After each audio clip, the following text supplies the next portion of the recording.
Have you ever walked into a place and felt instinctively that you were trespassing?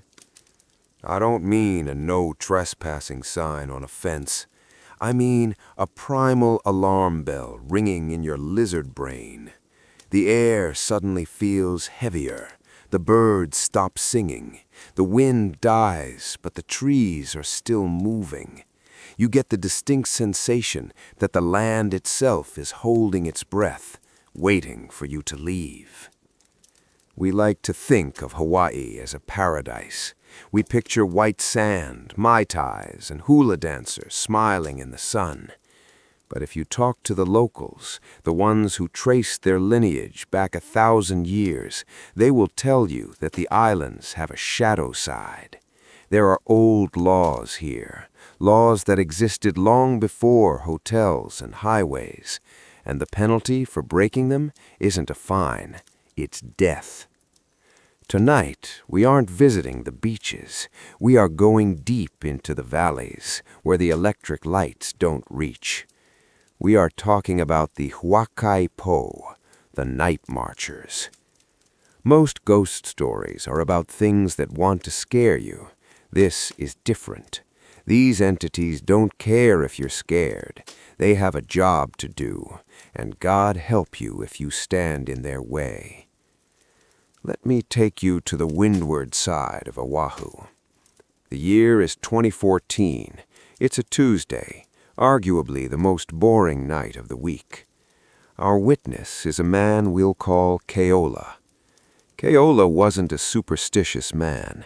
He was a security guard for a construction firm that had just broken ground on a new luxury housing development near the edge of the Keola mountain range. Now, if you know anything about construction in Hawaii, you know it's complicated. You dig one hole, you find a bone, and the whole project shuts down. It's respect. But this company, they were in a rush. They were cutting corners. Keola's job was simple. Sit in the truck, watch the gate, make sure no teenagers came in to steal copper wire. It was 2 a.m., the kind of quiet that hurts your ears. He was listening to the radio, drinking lukewarm coffee, staring at the wall of jungle that bordered the site. The moon was almost full, what Hawaiians called the hua moon, a time when the veil between worlds is notoriously thin. Then the smell hit him. It wasn't the smell of diesel or wet dirt. It was organic, pungent, like rotting seaweed mixed with burning torch nut. Keola frowned. He rolled down the window. The air outside was freezing, and I don't mean tropical night cool. I mean the kind of cold that pricks your skin like needles. In Hawaii, at sea level, that shouldn't happen. Then came the sound. Boom. A single beat, dull, heavy. It sounded like it was coming from inside the mountain itself. Boom. Keola turned off the radio. He stepped out of the truck. His flashlight beam cut through the dark, illuminating the heavy mist that was suddenly rolling down the hillside. It wasn't drifting. It was moving with purpose. Boom, boom, boom. Drums. Pahu drums. The rhythm was disciplined, marching cadence. And underneath the drums, a sound that made Keola's stomach turn over. The sound of conch shells blowing, a low, mournful wail that echoed off the valley walls. Now, I know what you're thinking.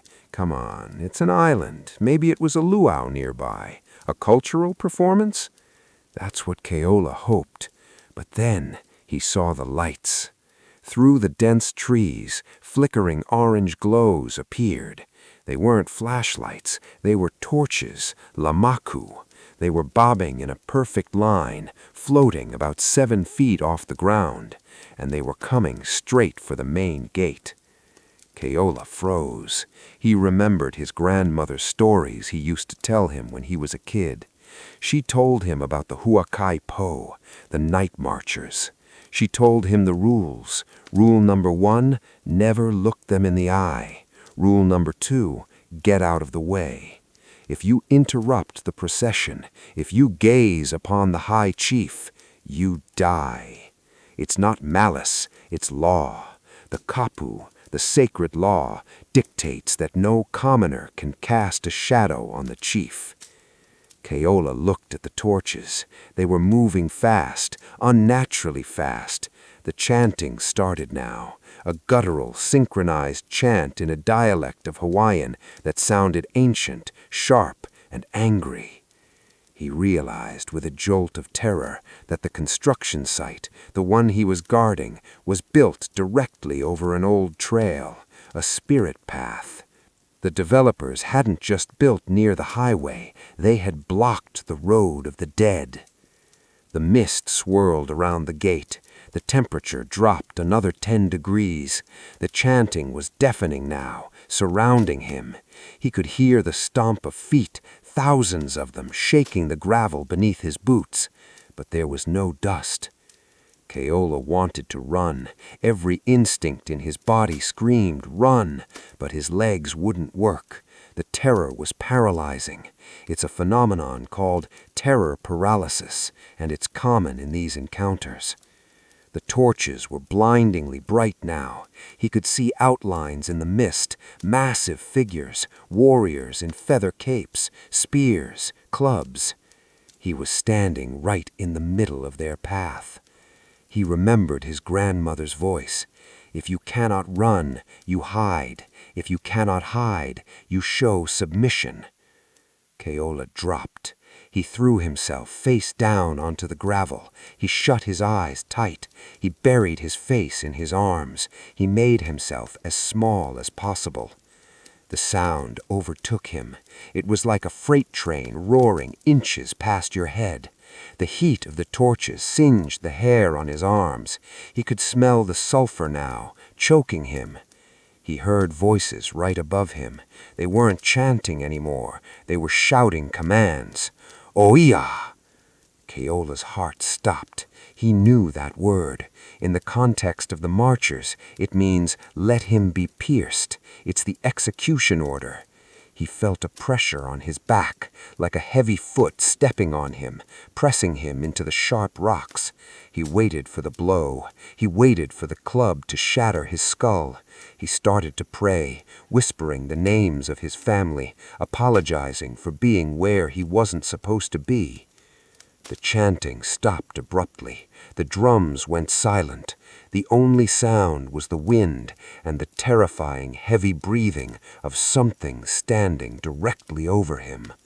A voice, deep and resonant and impossibly old, spoke a single word. It didn't scream. It stated a fact. Aole. No. Then a pause, and the voice spoke again, softer this time. Now. Mine. The pressure on his back lifted. The drums kicked back in. Boom, boom, boom. But they were moving away. The heat faded. The chanting resumed, drifting further and further down the valley, passing through the chain-link fence as if it wasn't even there. Keola lay in the dirt for an hour. He didn't move until the sun started to turn the sky gray. When he finally stood up, he was alone. The gate was locked. The construction equipment was silent. But here is the twist. This is the part that makes the story real. Keola went to his car to leave. He was shaking, ready to quit his job, ready to leave the island. He reached into his pocket for his keys, and he froze. Tucked into the front pocket of his uniform shirt, the shirt he had been wearing while face down in the dirt, was a plant.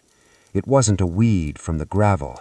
It was a fern, specifically a palapalai fern. It's a sacred plant, often used in hula and offerings to the gods. But here's the thing. That specific species of fern didn't grow in that dry valley. It grows high in the wet rainforests of the mountains, miles away from where he was sitting. And then it hit him. The voice. Now, mine. In Hawaiian tradition, the only way to survive the night marchers if you are caught in their path is if an aumaku, an ancestor, is marching in the procession. If they recognize you, they claim you. They shout, "Mine," and the executioners must spare you. Keola hadn't just survived a ghost story. He had been protected by a great-great-grandfather he never met. The fern was a token, a calling card, a reminder that he was watched. He quit the job that morning.